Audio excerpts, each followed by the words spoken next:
Ndabaramukije bakunzi bacu muhora mudukurikira.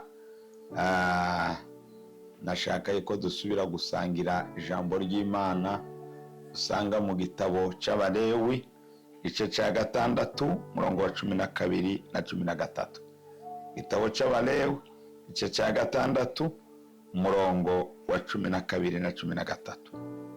Nuko umuriro ku gicaniro uzokwame waka nduzime, muhereza azokwame awucana urunde ko inkwi uko bukeye, aheze azigereke ko ico kimazi co guturikwa, agituririre ko ibinure vy'ibimazi vy'ishima.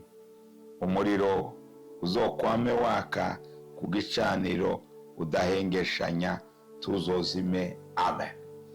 Bene data, ijambo nkuzaniye nukukubwira yuko ukwiriye kubera amaso igicaniro cyawe, kubera amaso igicaniro cyawe.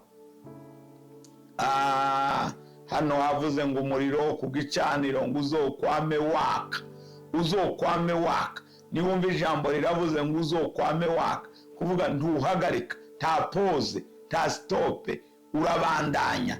Ubere maso igicaniro cyawe, biragusaba kukibera amaso. Igicaniro cyacu tukibera amaso mu buhe buryo? Mu gusoma ijambo ry'Imana, mu gusenga, mu mashimwe. Ni byinshi novuga bituma igicaniro cyacu kiguma cyaka. Mu gukorera Imana ko kukimazi ku gicaniro ahora bajana ibimazi, kuvuga kwa mujana amashimwe imbere y'Imana. Haleluya. Nta rindi banga rikomeye abantu bageze kure n'ababere maso igicaniro. Abantu bateye intambwe bagera ku rugezo rushimishije n'abari maso ku gicaniro. Imana yigeze kubwira Aburahamu, iramubwira ngo ugumubere maso igicaniro, ariko kukirenga zuba agatiro karamutwara. Bituma Imana ivuga ngo kubera kusamara gatoya bagiye imyaka 400 arenga kubera batabere maso igicaniro.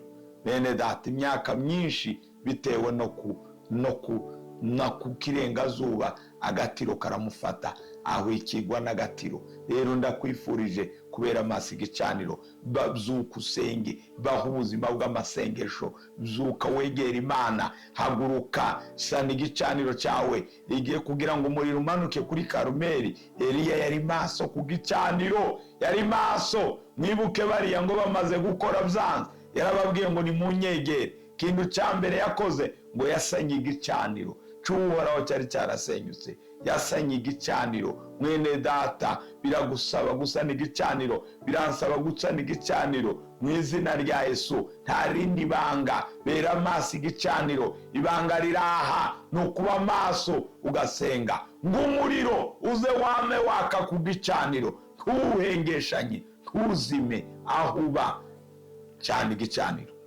aho ukorera harema igicaniro, mu materaniro gendana igicaniro cyawe. Burya twese umwe wese yagendana igicaniro cyiwe.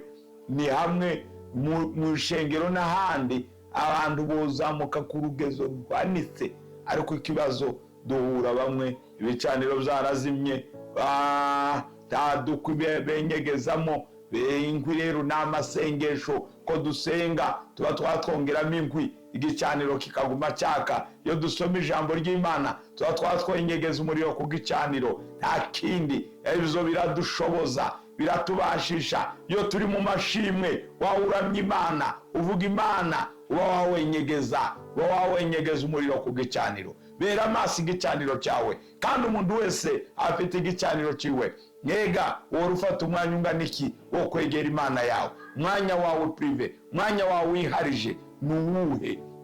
Haguruka usenge kugira ngo ubere maso igicaniro. Igicaniro iyo tukibereye maso, hari ibintu byacu bigenda neza, hari ibintu byacu bifata umurongo, hariho imbaraga z'umwanzi zitegera kubera urugezo tuba tugezeho rwo ku gicaniro. Mumenye ba Daniyeli bari maso ku gicaniro, bituma bagera kure ibyabarwanya, bituma babinesha. Ba Eliya babereye maso igicaniro, bituma nabo bagera kure. Si kindi, ni ugusenga kwabo, ni ukwegera Imana kwabo, ni ukuba maso. biragusaba kuba maso. Biragusaba kuba maso. Nanje mbe maso kugira ngo tubere maso igicaniro. Haba mu miryango yacu biragusaba kubera maso igicaniro. Taramira umuryango wawe, sengera umuryango wawe. Abantu urumva usanga yarakijijwe ariko ntasengera umuryango wiwe. Ubere maso, wubaka igicaniro mu muryango wawe, ukurema igicaniro. Haba ikirere cyiza mu muryango wanyu, haba kuvugana neza, haba guhuza umugabo n'umugore. Igicaniro gihari ntibashwana, ntibiyumviranaho ibibi. Nta wiyumvira ngo urumva ngo yangiriye iki niki. No kubera maso igicaniro. Igicaniro kimeze neza n'ibintu byose bimera neza. Igicaniro twatubatse neza n'abana bacu bigenda neza. Ubaka igicaniro, teramira igicaniro cyawe, teramira umuryango wawe. Imana ibahezagire. Teramira ishengero, bamaso ahuri, kuko muri abi bihe turimo, mu bihe bigoye, mu bihe aho abantu benshi bagenda bahinduka, aho amadivorce ari menshi, ariko nta kindi kizotuma birangira nuko dusenga tukabera maso igicaniro. Icaniro tugahagarara tukagira ibyo twanga. Yuri maso ku gicaniro uba wegeranye n'Imana. Mose yari maso ku gicaniro, bituma abwira Imana ngo iyi decision wafashe irahinduka. Nta kindi cyatumye Mose ahinduza Imana, ni ukubera yuko yari maso ku gicaniro. Imana ibahezagire, Imana ibagirire neza. Data, mu izina rya Yesu ndasengeye abana bawe, bahe kuba maso,